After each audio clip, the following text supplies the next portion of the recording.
could go, let's become the best educators, let's become the best providers of digital tech, and we should start selling F&B in our spaces. I mean, the problem with that mindset, and you see it a lot across the health and wellness industry, is you're never going to execute that as well as someone who that's what they do. That's their bread and butter, it's their skill, it's their passion, it's their purpose. And so in our business, we've got much more the philosophy, which is, let's get really good at the stuff that's core to our proposition in our business, and then let's work with the best partners in each of those spaces. Welcome to this week's Escape Your Limits podcast. This week's guests are disrupting the fitness industry with an approach that flips a model we know so well on its head. A business with a proactive mindset to put practitioners first, empower them to discover their brand, and in turn provide an even better service to its clients. Their ultimate aim, to fix a broken industry and to shake up an archaic model. I had the pleasure of being toured around both of their London facilities and I was really blown away. One body, it's one mind, it's all very connected. Mindset has shifted from reactive to a much more proactive mindset towards health and wellbeing. We're really careful around creating a really growth hungry and growth mindset based community. As our members' businesses grow, our business will grow. Please join me in welcoming Mr. Vishal Amin and Mr. Daniel Chappell, co-founders of Until, to this week's Escape Your Limits podcast.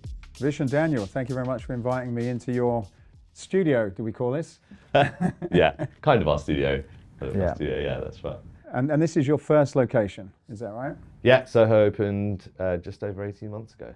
Okay. So this is number one, and number two then opened in November of last year, and now we've just yesterday gone live with Site 3. So yeah, we're on a roll. I read a post on LinkedIn when I was on my way up this morning, and it sounded as though that was quite a journey in itself. I'm not sure who, one of you posted something about pipes and front doors missing, and who was that? Which one? Yeah, that was Well, it'd been you actually, yeah. It's every site has its own adventure. Every site has its kind of new challenges. I mean, this was definitely the toughest one, our first one, and then it's got easier, it's got smoother. But you know, it wouldn't be a physical business without stuff going wrong. And I'm sure anyone that's built a physical space before knows all about that. This time it was, well, I mean, worse still, what I posted was about missing front doors and pipes in the wrong place. We've been on that site building for the last 3 months, and no leaks. Naturally, first day of launch, everything's pristine, and we get 3 lovely leaks in the gym space. That's just the way of the world. You got to figure those things out and crack on. So. Right. It's just about rolling with the punches, right? So you can prepare as much as you want, but there are going to be things that crop up, irrelevant of how many times you've done these builds, that you're just not ready for. But it's about rolling with the punches and finding solutions, which we did. So, yeah. He was in the lift. You were telling me that you almost didn't sign this location. Tell us about that story, because that had an interesting twist to it as well. Yeah, so it was actually in 2018. We were very close to signing the dotted line on a space in Oxford Circus. And as I said, thank the Lord we didn't. We're here today because of that. If we had, it might have been a very different story. Yeah, I can't actually remember why we found some damp. So it's 2 weeks before, heads of terms were ready to go, ready to sign. On one of our tours, someone spotted some damp. So we were like, okay, we need to put the brakes on, go back to the landlord, and then it's actually 2019. So we went into lockdown as that pause happened. Oh, right. So, I mean, timing. Timing was perfect, yeah. So if you'd have signed, you'd have been lumbered with the lease through the whole period. Yeah. With a tricky landlord. Yeah, with a very tricky landlord, which would have been painful. So thankfully we waited, and actually we used that time. I think that was actually a blessing in disguise, because we used that time over lockdown to get really clear about what we were going after and how we were going to do it, which we wouldn't have been blessed with that time if we had signed the lease. So that allowed us to get all of our ducks in a row, so that as soon as we got out of lockdown, we were ready to then go forward and get the ball rolling. So yeah, blessing in disguise. Right. So you in some of your publications and information put out there, your statement was that you want to fix a broken industry. So can you expand a little bit on what you've seen as being critical flaws in the fitness industry? Sure, and look, it's a bit alien talking about the fitness industry when I was never in it. Dan was basically, has been in it for most of his career. But we often talk about two kind of big areas that we think it doesn't work. And the first is around, you've got these incredible practitioners that are changing people's lives on a daily basis. And when you looked at the operating models they had in front of them to earn a living, they just weren't fit for purpose. Either they were salaried, in which case they're not paid fantastically well, definitely not what you'd want to be paying someone who's changing someone's life. Alternatively, they could go freelance and take lots of risk, and in taking that risk, they still had to share their income with brands or with infrastructure.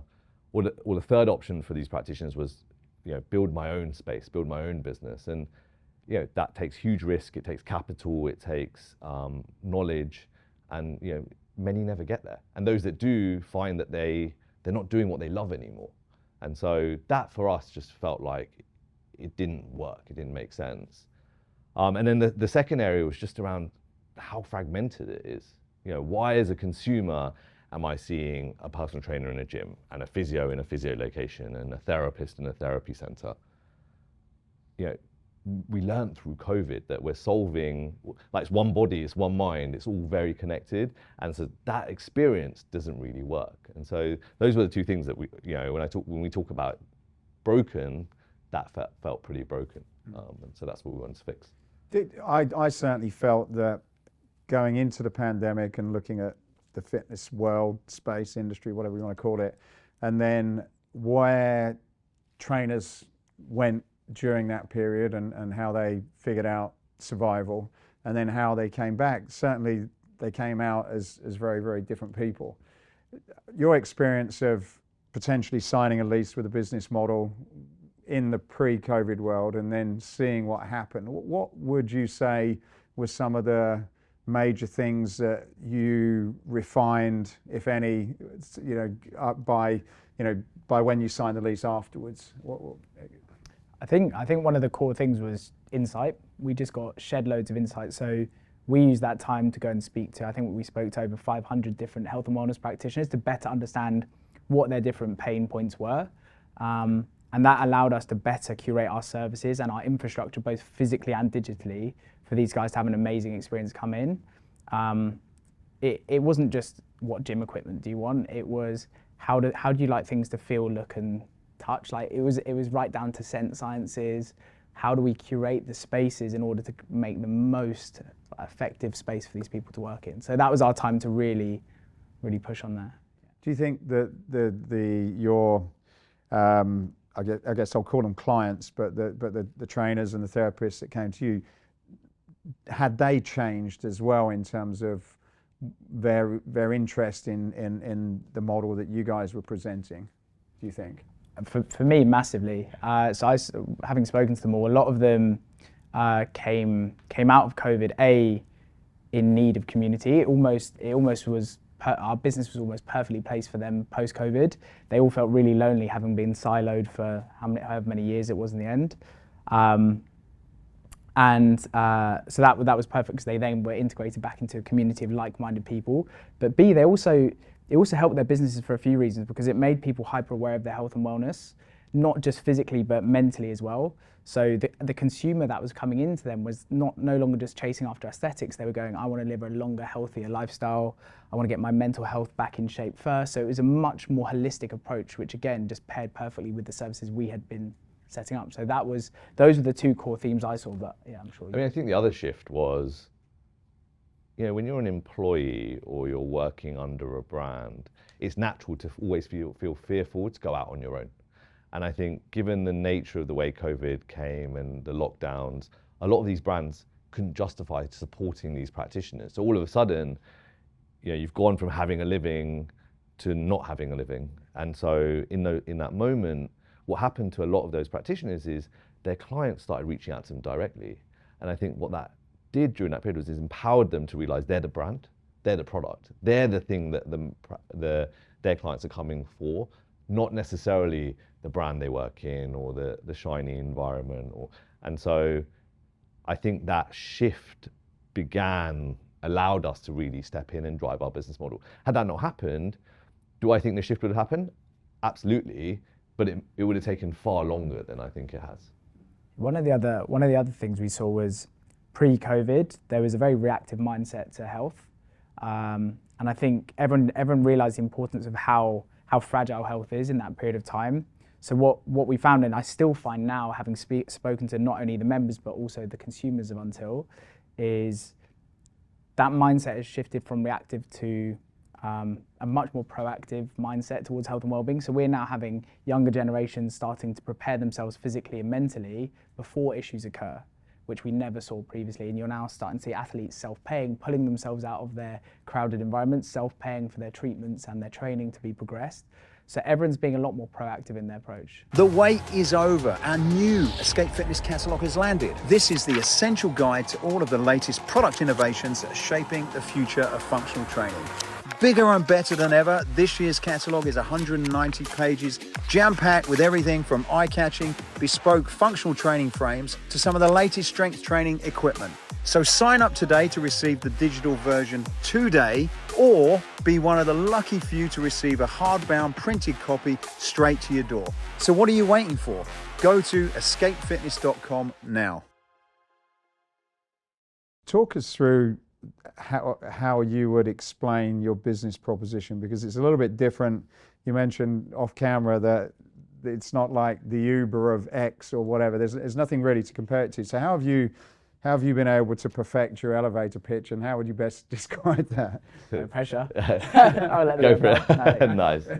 So look, I think we think of ourselves as ultimately building an ecosystem which allows these practitioners to thrive, right? Allows them to unlock their potential, and we do that by, effectively going, come and join our community, come and get access and build relationships with other practitioners, some within your vertical, some outside of your vertical, and then use world-class facilities to enhance the product you're selling to your client. So what it's doing is it's creating this supportive environment where now as an individual, I can go and set up and run my business and grow it over time as our platform grows. And so that's the model. Members, practitioners pay us a membership fee, and then they buy credits. They use those credits to purchase services. Today, the predominant service we sell is physical infrastructure to run your business. Tomorrow, it will be marketing services, accounting services, things that help you grow your business so you can spend your time as a practitioner doing what you should be doing, which is learning how to be better at your craft and earning. So you learn and earn, and we ultimately are the thing that sits behind you and allows you to flourish. Yeah. I was going to say, you can almost see us as a bit of a petri dish for the health and wellness practitioners. So we want to give them every possible opportunity, whether it's physical or digital, to help them grow their business. So as Vish said, right now it's heavily weighted towards the physical side of things, but over the next phase of time, we are going to be really pushing on that sort of business support service side of the business. And I think we're already starting to take steps in that direction. I think what you'll realize is when you speak to most health and wellness practitioners is a lot of them don't, when they're studying to become a personal trainer or a physiotherapist, they learn the technical information about how to actually deliver their service, but they don't understand how to run a business. So a lot of them lack the basic skill sets around marketing, finance management, that side of actual running a business, and they just focus purely on how to deadlift, how to squat, how to fix an ACL, all that sort of stuff. So there's a massive gap where they're lagging. So we are going to be filling that gap and helping support them on that journey towards creating a thriving business. Your clients then are the therapists and trainers as opposed to the people that would use those, is that correct? Exactly. Okay. I mean, look, at the end of the day, we describe them as practitioners and guests, because irrespective, if we're going to deliver for the practitioner, we still have to deliver for the guest. You're not going to want to serve it. You don't want to build your business in an environment where your guest is going, I don't like it, it's not fit for purpose. And so, but I think the angle at which we've developed our product and come at it has been practitioner first. Whereas I think if you look at the consumer world of health and wellness, it's all about the guest. That's been the balance. And so if you come into one of our environments, we've got effectively a beautiful co-working environment for these practitioners. And if you look at the traditional models, they might get a staff room. a staff room might have a couple of plastic chairs and maybe a coffee machine from the 70s. And so that's what we're trying to shift, is actually make them feel cared for. But actually that co-working business is the brain of our business. It's where these guys build connections, grab coffee, have lunch, but build relationships, share knowledge. It's gold in there. And you were mentioning when we were doing the tour that you're quite particular about who comes on board. So you can't just say, I want to go in here and you'll sign someone up. Is you've got a bit of an approval process. Just talk us through that. Yeah, so we've got a pretty strict verification process that members will need to go through in order to become a member of Until. And essentially we put it in place to protect the community. So when you look at the health and wellness community, there's a large variety of skill and knowledge base that segment or separates the industry. We wanted to really target that top 3 to 5% of quality, especially in London to start with. And by doing that, it means that every practitioner in our space can look around and know that everyone around them is A, good quality, but B, they can refer their customers to and create that holistic service that I was talking to you about earlier. But essentially we do that by looking at a few different things. We look at their sort of qualifications and certifications, time in the industry, and also we assess them as a bit of a person. So they have a phone call, but also when they come in, it's almost like I meet you, you meet me. It's a bit of a two-way interview to understand if they're the right fit for the community, because we're really careful around creating a really growth-hungry and growth mindset-based community. So we don't want people who know it all or who have been there and done it, who don't need help and support. We're looking for people who are like-minded and collaborative. So that's why we really curate that industry, or that industry of professionals. On the wall, as you come in, you mentioned that you started with a few services. I think first one was fitness, the other one was coaching, there was one more.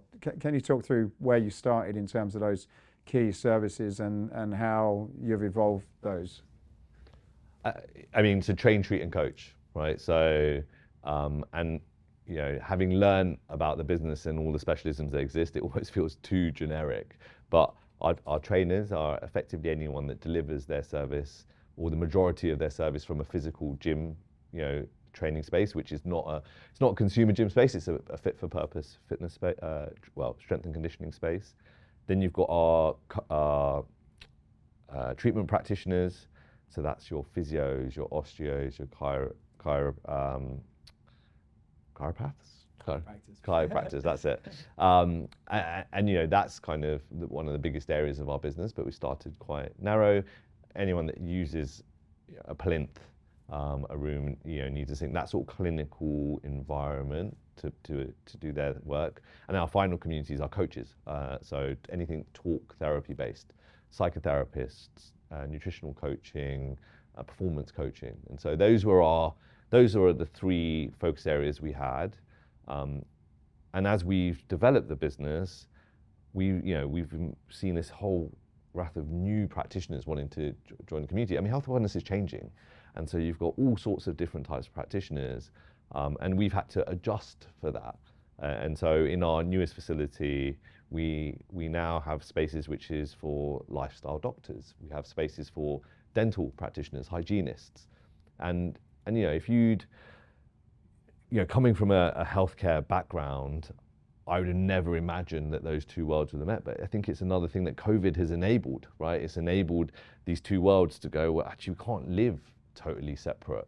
And so, they came to us. We had a radiologist come to us and say, I want to work out of your space because I want to be part of this community, because these guys are the ones that referred to me, and guess what? I can refer back to them. And so it kind of, when we found that space in the Harley Street area, it felt like a no-brainer to start to offer those services.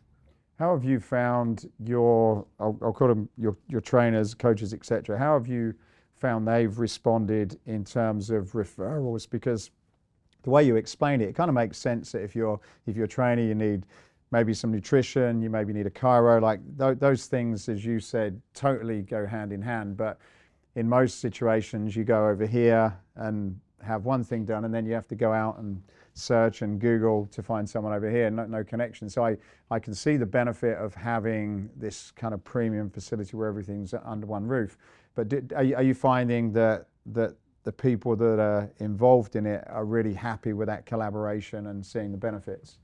Yeah, so I think the first thing to say is, yes, they are.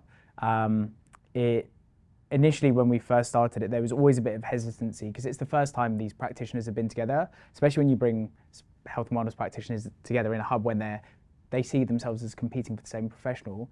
Initially, that was the first port of call where we had a bit of an issue where we thought, is there going to be a problem? But it was absolutely not a problem at all. Everyone we've targeted, and we're trying to shift the mindset around how to approach health and wellness to a much more collaborative point of view. So once we'd got our members there, and it was a bit of an educational part for some people, majority of ours got it straight away. But we have quite a hands-on approach with helping members with cross-referral. So we host lots of social events, networking events. It could be something as simple as grabbing a coffee and introducing people. Do you know this person does this person's a radiologist, blah, blah, blah, and introducing people. But yeah, I guess ultimately we've seen, as soon as members know what their referral network looks like and how broad that is, they're more than happy to refer out because they can control that experience for their customer. They know that, as I said earlier, they know that everyone they're going to be referring to is good quality, as opposed to sending someone off to Harley Street for physio, across the West End for PT, across the city for that. So it gives them ultimately control over who they're referring to, which is why we've had such a great uptake in cross-referral. I mean, it was the biggest pushback we got from the industry when we started talking about what we're doing, right? And the natural sense was, that's never going to work. How are you going to have 50 PTs working out one space? How are you going to have all these practitioners in one location? And look, we have a strong belief that in order to be the best at your job, you have to really care about what you do. And given what our practitioners do, they can't really care lots about their whole area. So a physio is not going to be, a world-class physio across the entire body. They naturally, throughout their career, will begin to have preference and interest. And our job is to really encourage that behavior. So don't be, John the physio. Be John the physio that loves helping people prepare for Ironman. Be John the physio who loves helping people recover from a hip operation. Be John the physio that's the shoulder guy. Because guess what? Then the community works really well because they're not just going, hey, I need to refer someone, let me just pick a physio. The client can be like, oh, I've got a skiing injury. And they go, well, this is your guy and this is why he's your guy. So not only does the practitioner feel proud that they're referring their client to the best in class, but the consumer has a brilliant outcome. And guess what? All of a sudden, there's career trajectory for these, what used to be pretty generic industries. And so look, that's what I think has been the unlock for a lot of people as our business has evolved. Yeah, you've seen the people who have a real niche really starting to surge forwards. So as Vish said, there's practitioners who place themselves as the specialist for shoulders. They specialize in that. That's what they do. There's someone who specializes in women's health, someone who's a hormone specialist. And that just makes it so much easier, A, to market yourself, but B, as Vish sort of alluded to, when you think about who you can refer your clients to, and it's actually a really nice thing to be able to say, don't worry, I've got you sorted. This is the best shoulder specialist in London, and I've got them in the same building as me right here. I'll get you in this week. So it's such a nice experience to be able to do that. Dan's just touched on the other thing. People are busy. And I was talking to some of our trainers last week, and they were saying some of the gold was, like, when their client's injured, it doesn't matter how many times I tell you, here's a phone number, call him and book him. And when you're busy and you're running around, you're like, I'll get to it. In this environment, they can go, hey, we've got this personal training session, and straight after, I've already booked you in with that physio. It's all happening there, and much easier then to make sure your clients recover better and get back to. Because historically, what I found was there was this weird thing where personal trainers would be nervous about referring some of their clients because the treatment might mean that they stop training. Whereas actually in our environment, what happens is because they collaborate on the treatment, they continue to train, they just train in a different way. And so, in that scenario, both the practitioners are happy, but the consumer, ultimately, that all of this is in service of helping people live longer, healthier lives. And so it works really well. The last thing to add on it is, the quality of care you get when everyone is under the same roof is materially different than if everyone is based in different locations. So generally what you'll find is and you see this in professional sporting environments, when they've got a joined up team, a holistic multidisciplinary approach, you'll find that the service of care is so much tighter just due to the level of communication.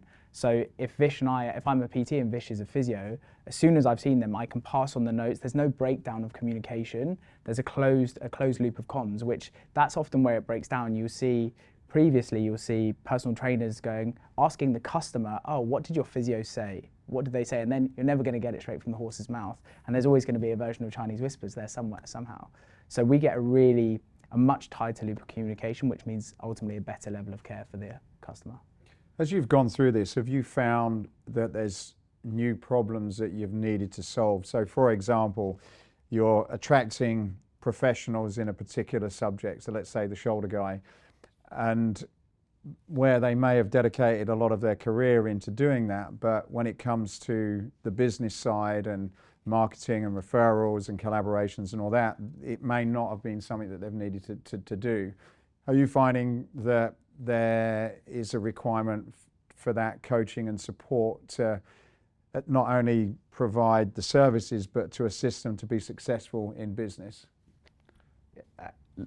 Like anything, there's varying degrees of expertise, and we've got members. I mean, Harry's a personal trainer who loves building Excel models and builds, that's his passion, and he's built fantastic tools that frankly he's then offered to other coaches, and that's his thing. Social media is a huge example, right, where you've got practitioners where they've got into it, they're comfortable, they've built followings, they know how to create content. And on the flip side, you've got people that are almost allergic to it. And so, our job is to try and support all of those guys, because we all have spikes and shadows, right? We all have areas where we've got really strong skills, and we've got areas where we don't. And that's not really that's frankly a challenge for us to be able to solve for these guys. So, if we just went after practitioners with huge social media capabilities and followings, you'd then build a very specific type of community, which wouldn't be holistic in the way that we need it to be.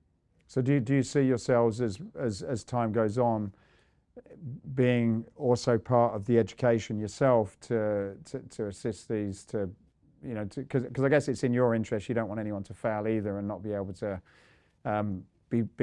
continue to come back. So do you see that as being part of your business which will evolve to, or are you just sort of sticking to the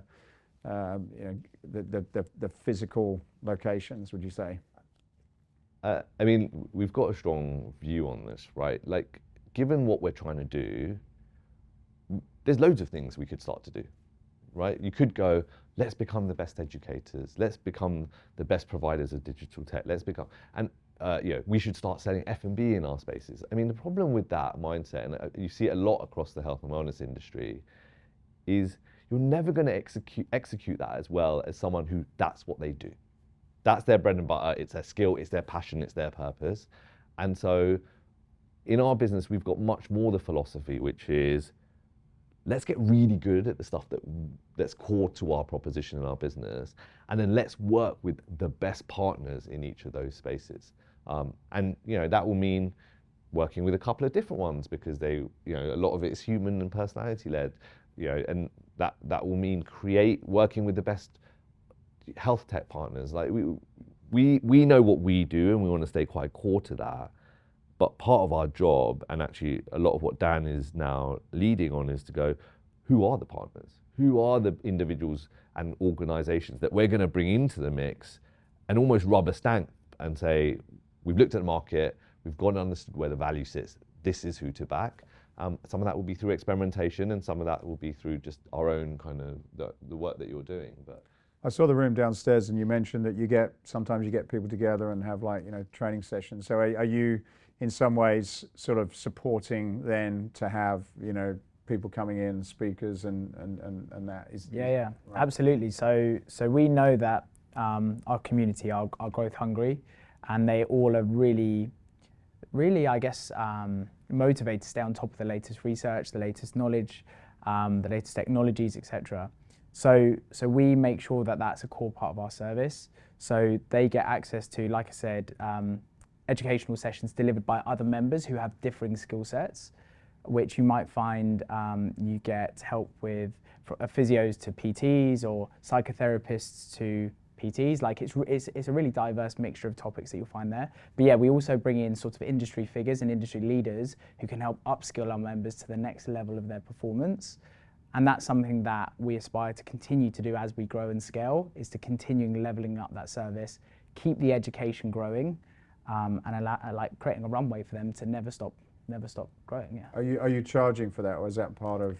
That's currently wrapped into our membership fee at the moment. Yeah. Right. So yeah. But as it evolves, I mean, who knows, right? Yeah. Like let's see. I mean, ultimately with these things, you get what you pay for, right? And you know, our whole membership model is predicated on the membership fee being a relatively small component of our revenue long term. And so sure, you know, we'll use it to drive community, but what we, you know, when it comes to working with some of our partners, our job is to go and get the best deal for our practitioners, right? Go and make sure that because you're an Until member, you can get access to things, you know, whether it's a discount or additional services. I mean, actually what I really like is one of our partners recently saying, look, I'm not going to give you discount, I'll just give you more value for what you're paying. And yeah, it's a nice way to structure it. So what's your, you mentioned that membership's not your main business model. So how would you define being your main business revenue generator then, outside of the people paying you rent? I mean, look, Matt, we see it very simply. As our members' businesses grow, our business will grow, right? And that's the philosophy. And that doesn't mean that necessarily we're going to be charging a percentage of what our members are charging, but there'll be elements that we'll introduce, which will mean that, you know, we'll provide services that help our members' business grow, and if they're successful, we'll be naturally successful. Right. You know, and look, at the moment, a lot of people will look at our business and go, "Oh, well, you're effectively just renting out space." But the future of health and wellness is hybrid, right? We don't think it's pure play digital. We also don't think it's pure play physical. Hybrid is inherent now in the way that the world operates. And so our business will be helping our practitioners deliver hybrid solutions. And so in whatever capacity that is, they will then grow there. How are you looking at the equipment? Because and this is your first location, and I'm aware that you've progressed quite a lot to the third one, but you've got some significant investment in equipment. I'll use that word broadly. You also got some great, you're moving into recovery, and a lot of these solutions are not cheap. How are you going to provide this 5-star service, equipment, and balance the books? Because I guess, you know, covering a number of, from dental, you know, I understand how much that equipment costs, and recovery and then fitness, you could quite easily kind of be spending too much on equipment than what you can bring in. Have you? I'm sure you've thought it through, but how do you kind of summarize that situation? I mean, it's worth, Dan, you sharing a philosophy on our technical, how we think about the service we provide, and I can talk about the model. Cool. So the way we think about our technical experience in clubs is always, we want our members to provide the best possible experience they can for their customers. So we work really closely with our members to understand what they need in order to do that.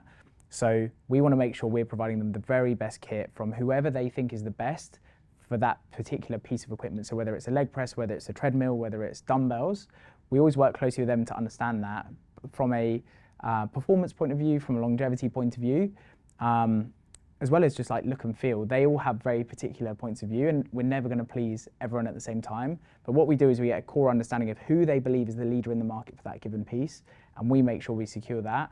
Yes, it comes at a logistical cost and a commercial cost. Vish is often give me a funny look every time I come back with the quotes, but ultimately we want to give them the best possible opportunity to deliver the best experience. We know they want the best, and yeah, that's my side. And look, partnership's really important to us. So we are looking for partners when it comes to that equipment that are going to work collaboratively with us, that value our members. A lot of our providers give us rates which are very competitive because they see the value in being seen by our practitioners using that equipment, right? And so whether that's, you know, if you think about the sorts of consumers we have come in, if, you know, let's take a Laco as an example. Do consumers need that degree of accuracy on a plate? Probably not. But what we know is, as a practitioner, you want to be proud of what you're using, and so that's why we've built a relationship since the early days with Leico, and it's a very collaborative relationship. You know, we give them feedback, they value that feedback, they integrate that feedback into equipment. Those sorts of relationships are gold for us. And look, commercially, you could go, well, what does that balance look like? I mean, our business model has demonstrated that, you know, we can provide world-class equipment and still generate a very profitable business. Coming up next. Hybrid's here to stay. You could sit there and you could sweat it to the nth detail, and guess what? You'll never do anything. One of the best bits of feedback we got from one of our members was, "You've built a facility that makes me want to up my game." It is an archaic industry, it needs to shake up, and we both feel pretty passionate about making that happen. In the recovery space, I was reading that that's a big part of also what you're offering, some innovative solutions there. So talk a little bit about your approach and some of the services that you're able to offer through that side of the business. So currently we have, firstly, I guess it's worth saying, that for us is like a toe in the water. We're never going to be a biohacking or a space that is, or a business that focuses purely on health technology. That for us is giving our members access to infrastructure they can't access elsewhere. And the reason we picked so we've got a hyperbaric chamber and a cryotherapy chamber. The reason we picked both of those is they blend really beautifully in with the rest of the sort of professions and the services we have elsewhere. So you find a lot of the sort of conditions you see customers coming in for the hyperbaric chamber blends beautifully with physiotherapists, GPs, consultants, and the more medical market. Whereas when you look at the cryotherapy, that bleeds really nicely into our personal trainers, like servicing their clients for faster recovery times, reduced inflammation, better sleep quality, etc. So you're seeing a really clear subset of groups where they lean more to one service or the other. But essentially, we wanted to give them access to that infrastructure that they can't normally afford elsewhere, where we give it to them at better rates. We'll take the hit, we'll take the cost up front, and then we'll allow them to use it at a much better rate than they can get elsewhere, essentially. So are you selling that via a trainer that will refer to it? Is that how it works? Correct, yes. Yeah, yeah, I mean, look, that's the anticipated model. Sure, do we do some direct consumer selling? Yes. Is that part of our business model going forward? Probably not. You know, for us, it's absolutely about giving these practitioners more tools to get them to step away from selling hours to selling programs of services. And so, and you know, as Dad mentioned, we're experimenting, we're learning, we're developing, and I think in certain areas we would much rather work with a partner where that's their speciality than necessarily go down that route. But you know, where we can't find the right partner or the right commercial opportunity, we can then do it ourselves. And so, yeah, I suspect that's, you know, as Dan mentioned, that's not a core part of our business. There's plenty of people out there doing that, and as I said earlier, they'll execute that better than we will, and so we should collaborate with them, not try and build a competition. There's the move into dental seems as though the next move is medical. You kind of and looking at some of the businesses that are out there, you're starting to see. Well, it's difficult to understand where preventative and medical start and finish, and I'm sure not too long in the future they're going to be one of the same thing. What's your approach on some of the services? And I'll use one which I guess is sort of fairly close to the fitness industry, is if you look at semaglutide and some of the weight loss, fat loss therapies that are delivered via the medical thing. Do you see at some point where you will be involved in that as well as what you're doing at the moment? I mean, look, firstly, take a step back. The way we think the industry is moving is, to your point, it's you know, we think it's fragmented in wellness. It's fragmented as an industry, and it's increasingly consolidating, right? So sleep, nutrition, fitness, wellness, aesthetics. You know, historically, we as industries look at them as separate things. As a consumer, you're going to spend your money on feeling better, right? And you know, we've been using the language of well care, right? The combination of wellness and healthcare. But we think that that's going to continue to happen, to your point, and so that's inevitable. And look, you know, there's lots of opinions on whether those new pharmaceutical drugs are good for people or not. I mean, that's a lot of it's going to come down to consumer choice, and our responsibility is to create the right environment to make those consumer choices. So, do we have doctors today who are prescribing those products? No. Will we have doctors in the future who are prescribing those products? Let's see, right? Because actually, we might find over time that ultimately those drugs are there to drive a shift in behavior, not necessarily be a silver bullet for being overweight. And guess what? Part of that prescription shouldn't be just, hey, go put a shot in your arm. You also need to increase your activity. You also then need to address the issues that have got you into that situation. And I guess part of our facility is to create an environment where a consumer can come in and feel like they've got confidence in the advice they're getting, and we create some collaboration, right? In the UK, we've got the NHS. If you're a diabetic patient, you've got very limited, narrow solutions that the NHS can afford to provide. Whereas if you were coming and access our community as a diabetic who wanted to change their lifestyle, we've got an entire plethora of practitioners who we could pull together, who could, frankly, go out there and offer a consumer proposition which just doesn't exist elsewhere. What's your view on the assessment side? Because I did an interview this morning with someone, and we're talking about blood tests and how most people just don't even go and do that, and they don't realize actually what's going on. And then this gentleman mentioned that a 45-day program actually corrected a lot of that stuff that he didn't realize was happening.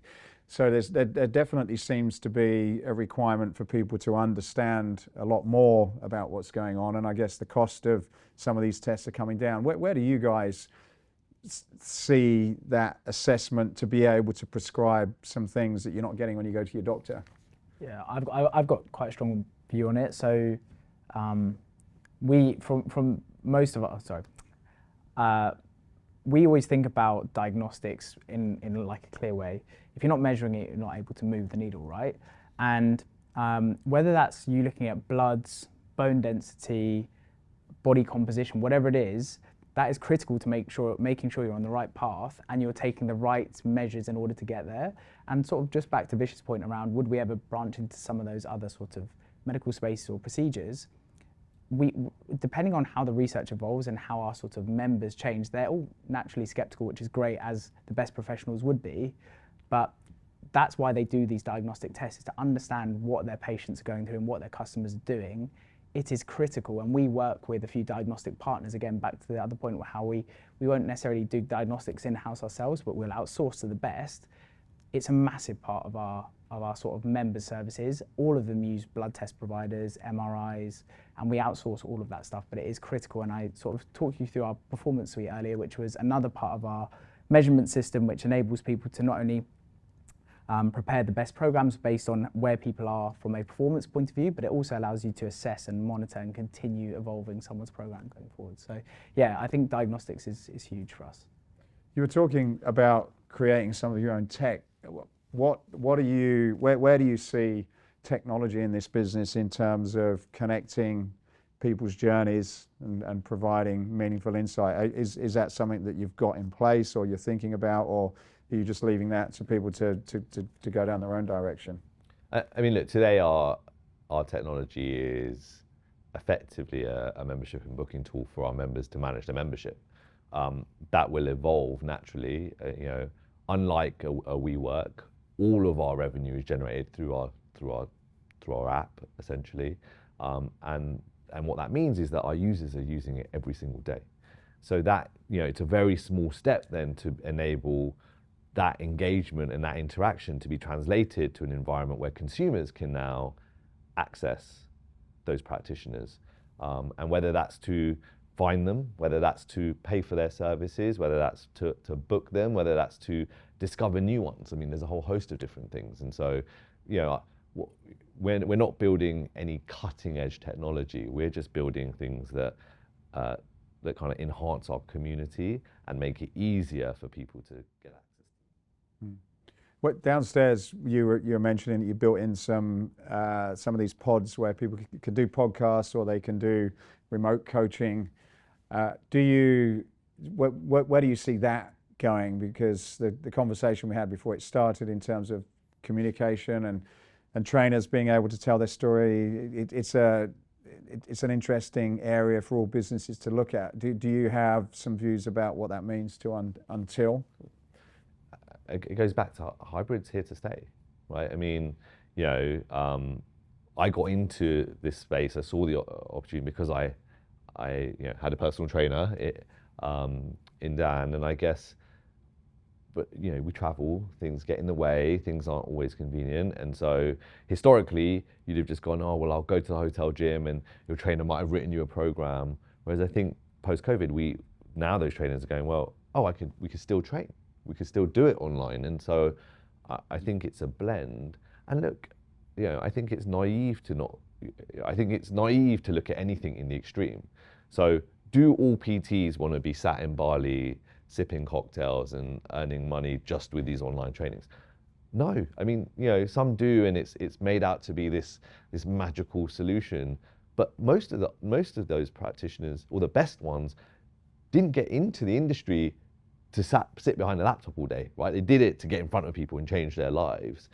But it's equally naive to go, they don't want access to that new revenue stream, an opportunity to generate an income without having to be sat there delivering hours, because even that's pretty intense. When you've got PTs out there having to do 40 hours of in-person sessions a week just to earn a living, that's not sustainable either. And so, look, I think the reality, as ever, is it'll be something in the middle, and we've got to continue to provide those services, which is why, I think this is, we're just at the early stages of our business. We've just begun.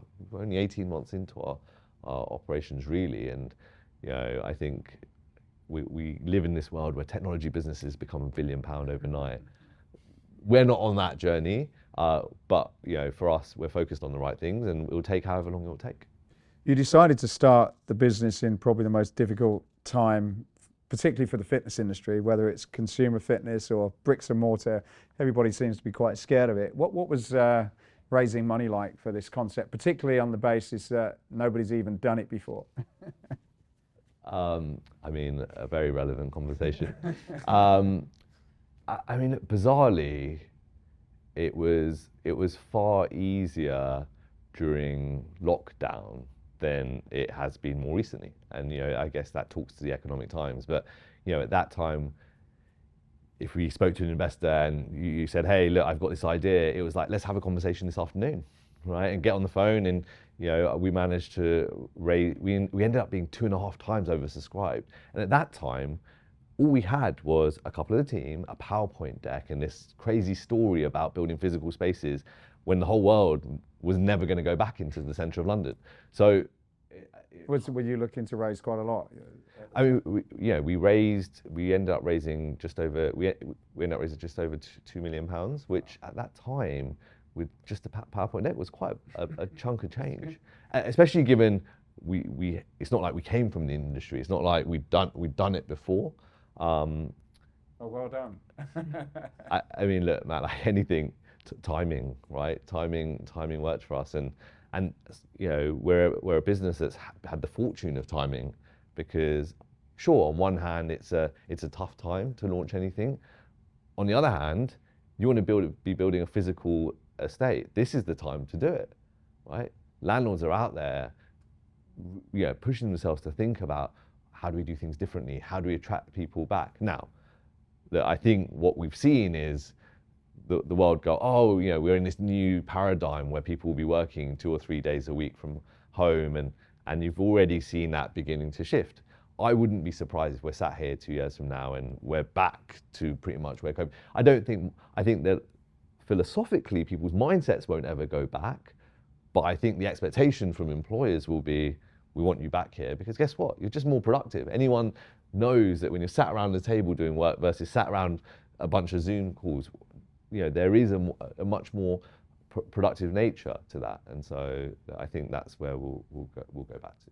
Mm. You mentioned in the corridor about the difference between the first and the third location. What would you say are the biggest lessons, based on the fact that you guys haven't done anything like this before? What were some of the biggest personal lessons that you've had from what you envisioned was going to be the first one, and where you are now with this third location that's just opened? The first is our design language has changed. As we were saying earlier, it sort of takes a couple just to understand what your language is and what your stamp is, what your until stamp is. And I feel like we've slowly got there. We've understood, from a cost point of view, where's the best use of our money to be for our members? Like, what are the things we spend on that makes a material difference to their experience in the space versus what are the costs we put on bits of the building which no one sees or interacts with, which we've made a few of those mistakes. And look, you learn as you go.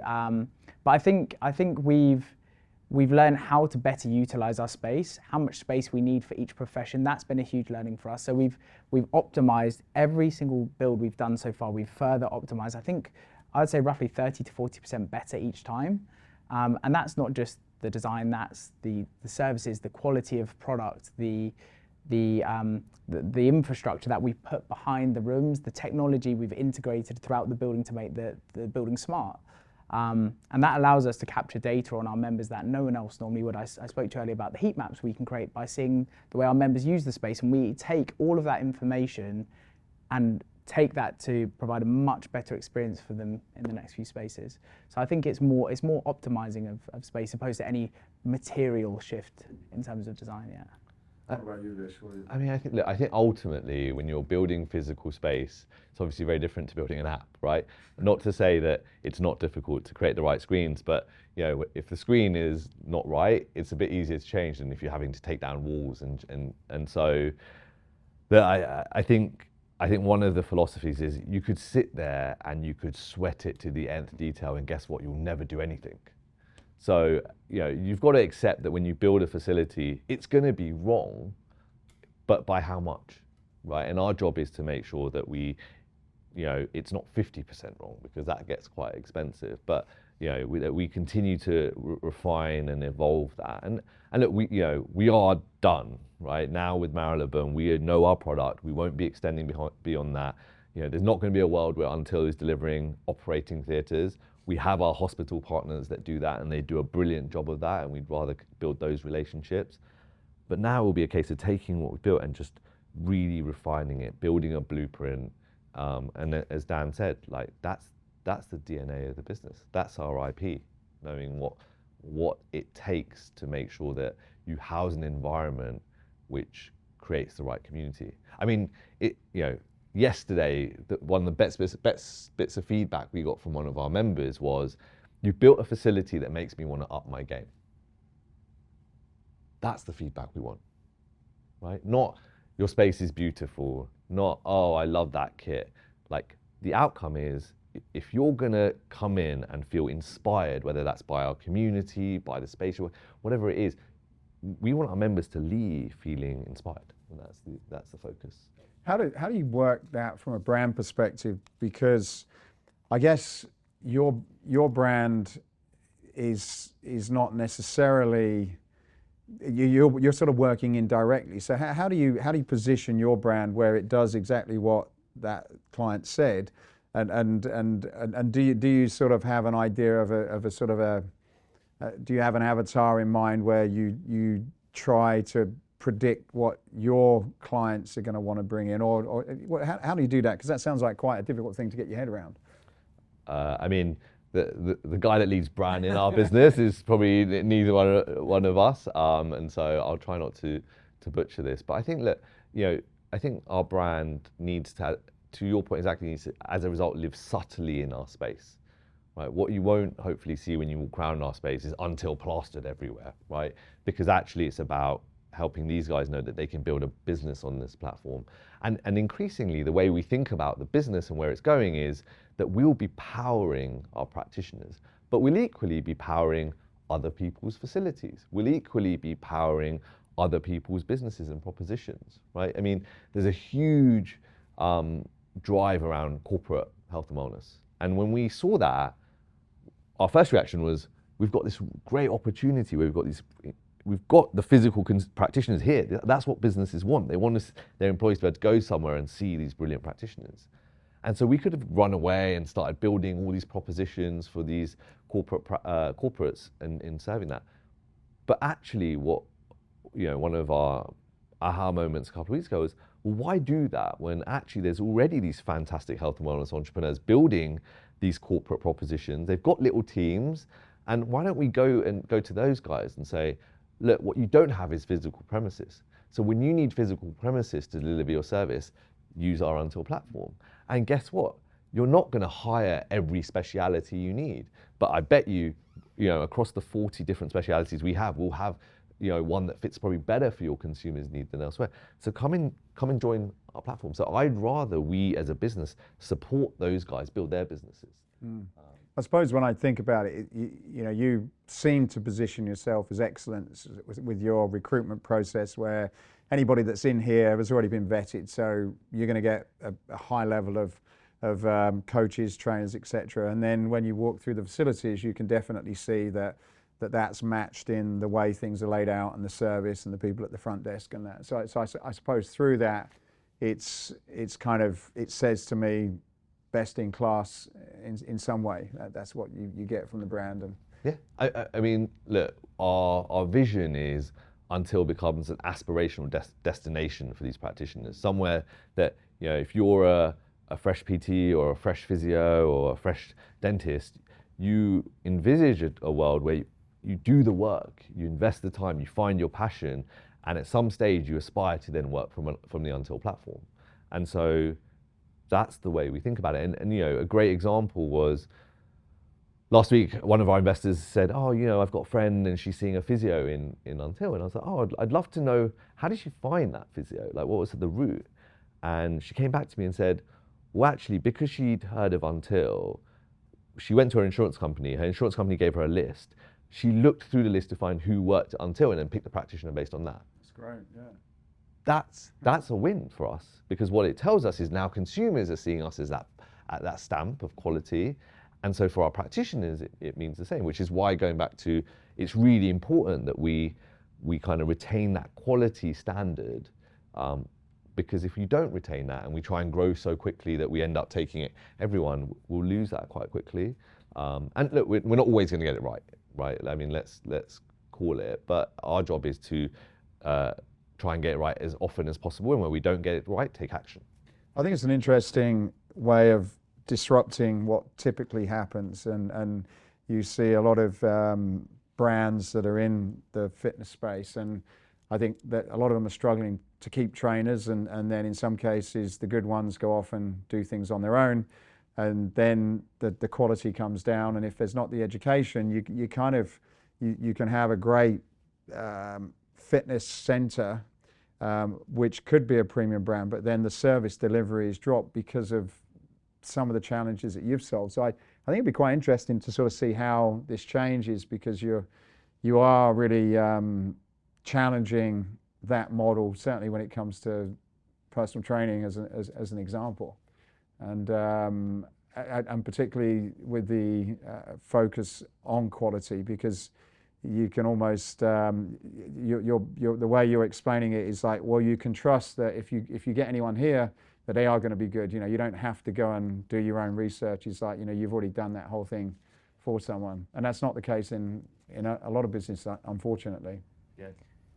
Yeah, I guess that is the issue with other organisations, is churn is so high. The average lifespan of a personal trainer in most commercial gyms is somewhere between 9 and 18 months, and we've positioned a lot of our services to reduce that, so to support those practitioners.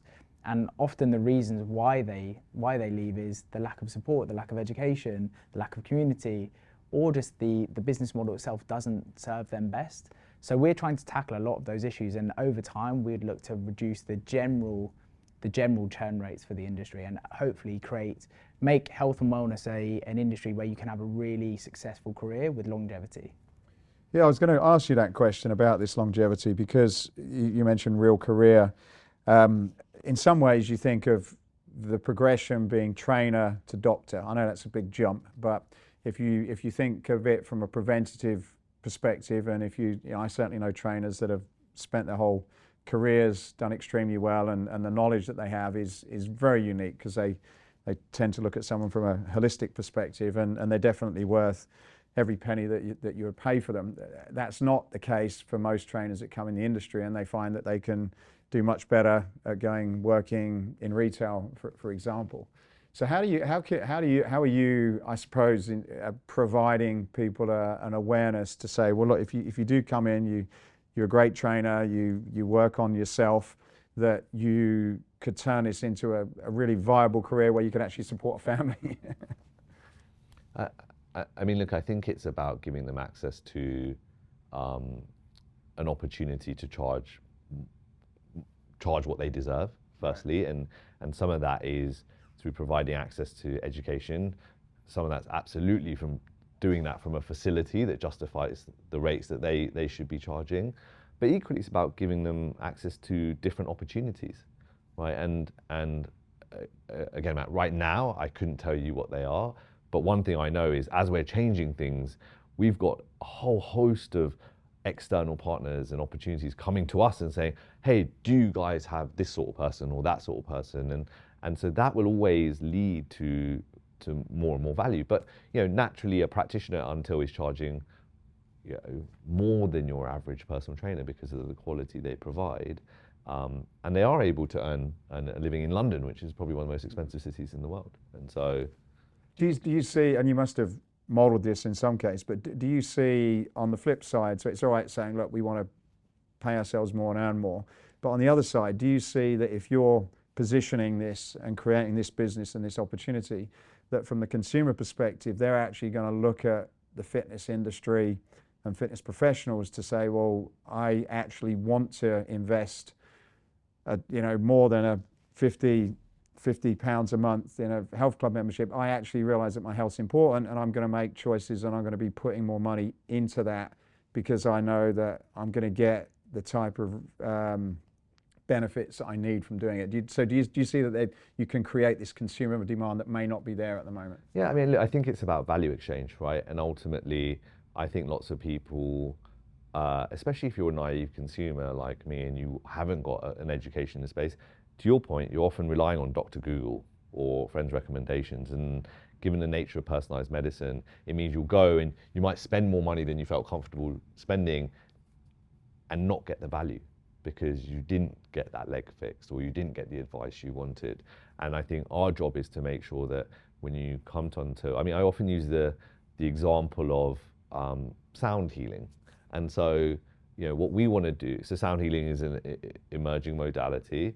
And I've not heard of that one, actually. Right, and so, and you could go and see a sound healer who's probably done a 2-hour course, or you could go and see a sound healer who spent 10 years studying it. Well, breathwork, right? Breathwork is, and you're going to get two very different experiences. But as a naive consumer, you have no idea.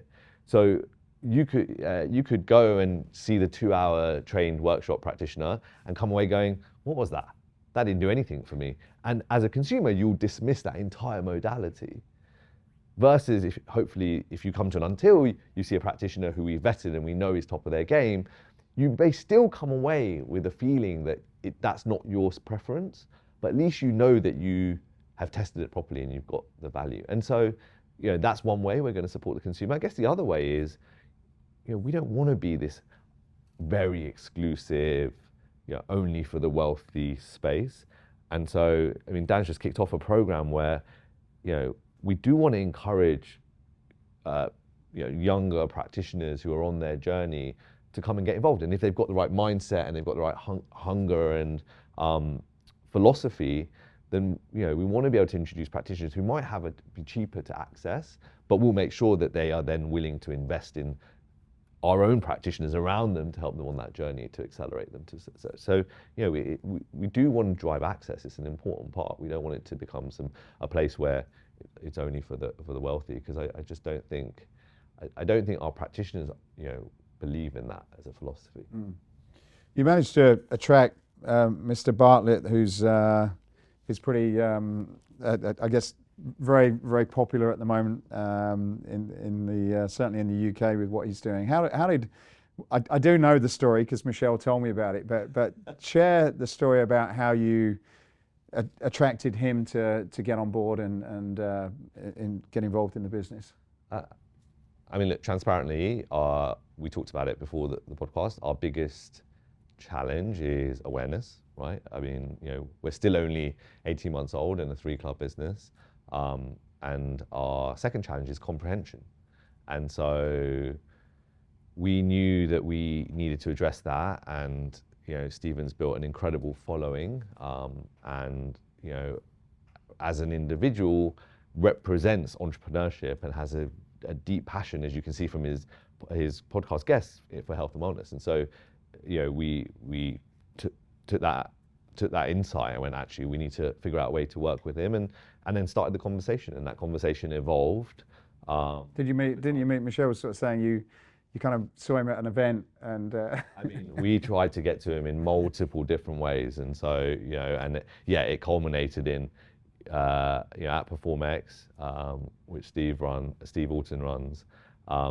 We had the opportunity, they did a VIP session with him, and so we went heavy-handed. We took a team of us, and we made sure that we had presence in that room.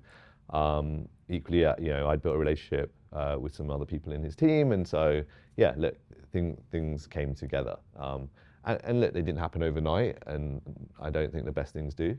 So it took some time and some conversations, but Stephen obviously is a brand that many health and wellness businesses in the UK would love to be working with, and frankly, the more we worked with him and his team, the more excited we are about what we're going to build together. I mean, he buys into our vision. He buys into, he's experienced firsthand the benefit of using our practitioners, and so it's a bit cliche, but it feels like a match made in heaven. So he's certainly a bit of a how would you describe it? Like certainly on social media, he's one of the best out there. Like, is he getting involved at all from the marketing side? And if so, what are some of the things that he will bring to the table on that awareness perspective? I mean, that's his role. If you think about our business at a high level, there's 3 elements to it: awareness of what we're doing, conversion, right? So in order to get to the top 3 to 5%, you need a large part of the proportion know you exist, and then we need to find those guys and get them in, and then growth, right? Helping them grow their business.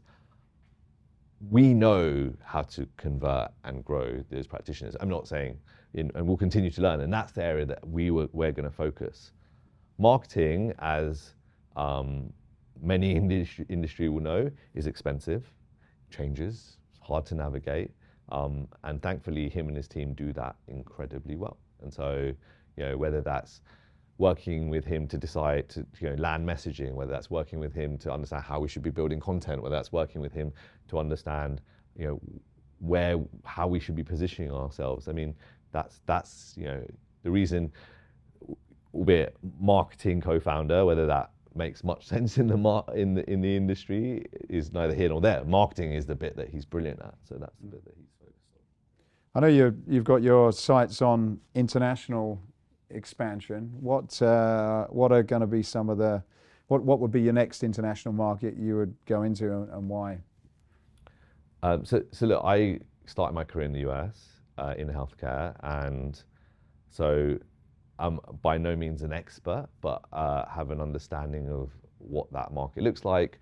We know that it's a market where the same dynamics exist, the same challenges exist, and so for us, it's just a question of where and when. And we've already started some conversations with landlords, and we've identified opportunities. We spent time over there because, as you said, the US is a different world, and actually is 50 different worlds. And I think sometimes UK businesses can be a bit naive about that. So we've been over there, we've done the work, and so now it's just a question of building stable foundations to then launch in the US. And look, ultimately, the US is has a different healthcare infrastructure. I think that healthcare infrastructure plays into our hands, and it's something that they're looking for. And look, inevitably, by bringing Stephen into the business, we've shone a light on what we're doing. And so there will be people looking at what we're doing, and so it won't be long before new ones emerge.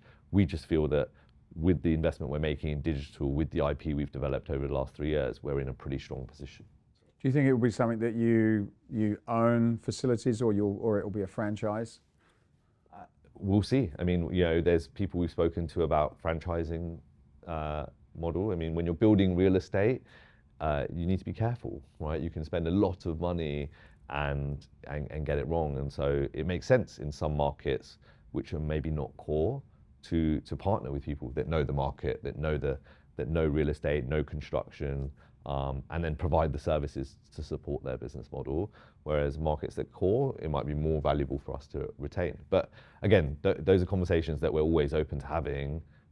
So if anyone's listening and they're interested in partnering, then you're up there having the conversation. Absolutely. I mean, look, people make business, right? And so, more important than their skills and their knowledge will be like, do they get what we're doing? Are they aligned? Are they, do they carry the values that we think that we hold important? And then let's look at the skills. But sure, if you like what we're doing, then we should absolutely speak, because there's a huge opportunity. And I'm now convinced more than ever, this is the way the market's going to operate. It's just going to be a question of who's going to then be the winner. So you guys, how long you guys been working together? A while. So Dan had the unfortunate responsibility of trying to keep me healthy while I was building a consulting firm. So when did we start training together? In 2017, 18? Yeah. And I think what Dan represented was everything that's right with the industry. So hunger, passion, expertise, going the extra mile to make sure that he delivered the results for the client. But equally, everything that's wrong with the industry, and that worked in a model where the majority of what I was paying was not going to Dan. It was going to a brand who didn't, I believe, value its talent, right? And so it was those conversations that started. And originally, we'd started looking at some small spaces, and the business has evolved from there. So, what's been the secret to not falling out through all those difficult periods? Then, would you say? I think we're just both pretty aligned on what we want to get out of it, and how we're both extremely passionate about creating change, long-term change for the industry. It is an archaic industry; it needs a shake-up, and we both feel pretty passionate about making that happen. So I think as long as we're both aligned, look, there's going to be bumps in the road. We're going to bump shoulders from time to time, which is rare. It's a rare thing, but ultimately, if we both know we're aligned on the same vision, then we're both moving in the right direction. I normally ask this question to one person, and I've never asked it to two, but it's the final question I ask in the podcast, and it's escape your limits is about escaping what you've believed is impossible and gone on to make it possible. As a partnership, what would you say would be an example of where you've had to work together to escape your limits and gone to do something that you didn't think you was going to be able to do? I often tell the story about when I was first raising money for this business and we first started talking about what we were building, and being the finance the guy, ultimately I built the model and gone, oh my God, this really works. We must be missing something. And it, went out and spoke to people, and I went, what cost line am I missing? What assumption is wrong? And everyone was like, no, it makes sense. And we went out there with this pitch deck which said we're going to build a £100 million business. And as I would say some of those words to investors, I'd always feel that knot in my stomach around 100 million is a lot of money. Like, is this really true? Sure, the Excel model says it, but how much do I really believe it? And it was funny, at the time I had a colleague who was working with me in a consulting firm, and he said to me, the problem you've got, Vish, is you're working with some people that want to build a 10 to 15 million pound business, and you want to build a 100 million pound business. And I was like, that's not true. I don't need 100 million pounds. And I think as you were saying that, the thing that came to mind is, I'm now out there going, this is a multi-billion pound opportunity that we're doing, and I have no doubt in my mind, right? And I think what we're creating will shift the industry as Dan described it. It's just a case of total conviction in that outcome. And now, now it's gone from going 100 million to 500 million to 1 billion to now I'm like, I'm pretty confident we'll hit that. Will we hit 5? I don't know. That's where I start to go, look, in business, it's all about people and a bit of luck. And we've had a lot of luck to get us to where we're at. And, so let's hope it lasts. Yeah, indeed. Well, look, thank you very much. It's an exciting project. I think the next one we'll do is when you open up in New York or Los Angeles, and we'll sort of follow the path to 1 billion then. Yeah, exactly. Let's hope so. But I admire the vision, and it's a great story to be able to just start with an idea when nobody else can see that and it's not actually been done before, and to just bring an idea in your head to reality, and then now you've got 3 locations. That's fantastic. It's a hell of an effort. So well done, and I wish you a lot of luck in the future as well. Yeah, and thank you for inviting us to share the story. I think we're excited, particularly those American listeners. Let's see what they think. Excellent. Well, thank you very much. Thanks, Appreciate it, Vish. Thank you. Thanks, Dan. Thank you for listening to this episode. If you've got any value from it whatsoever, then please do us a favor, like, subscribe, tell somebody, and that will help us to be able to continue to do more of these and help you escape your own personal limits. Thanks for listening.